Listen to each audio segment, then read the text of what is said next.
পাহাড়ে কিভাবে মুচমুচে এবং রঙিন আলুর চিপস তৈরি হয় আমি আপনাকে দেখাচ্ছি। প্রথমে আমি আমাদের সবুজ ক্ষেত থেকে তাজা আলু তুলে নিই। তারপর ঠান্ডা পরিষ্কার জলে ধুয়ে রুক্ষ পাথরের উপর ভালো করে ঘষে নিই। চাটনির মতো মিহি পেস্ট তৈরি করি।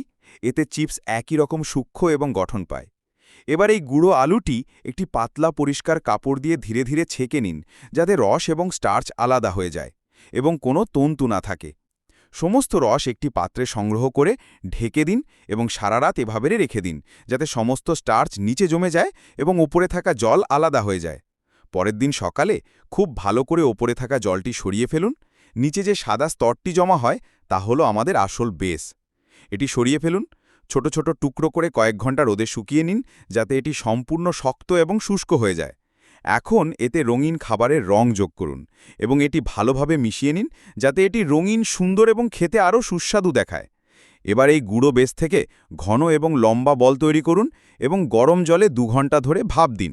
এতে বলগুলো রান্না হয়ে পুরোপুরি সেট হয়ে যাবে।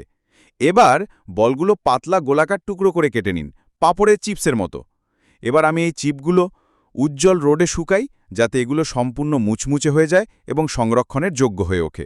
আর দেখুন, আমাদের 100% প্রাকৃতিক রঙিন মুচমুচে পাহাড়ি আলুর চিপস প্রস্তুত। এগুলো এত মুচমুচে যে তুমি যদি একটা খাও, তোমার মন বলবে আমাকে আরও 2টি দাও। তোমার পেট ভরে যাবে, কিন্তু তোমার মন নয়।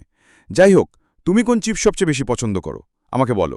দয়া করে চ্যানেলটি সাবস্ক্রাইব করুন, লাইক কমেন্ট শেয়ার করে উপকার করুন।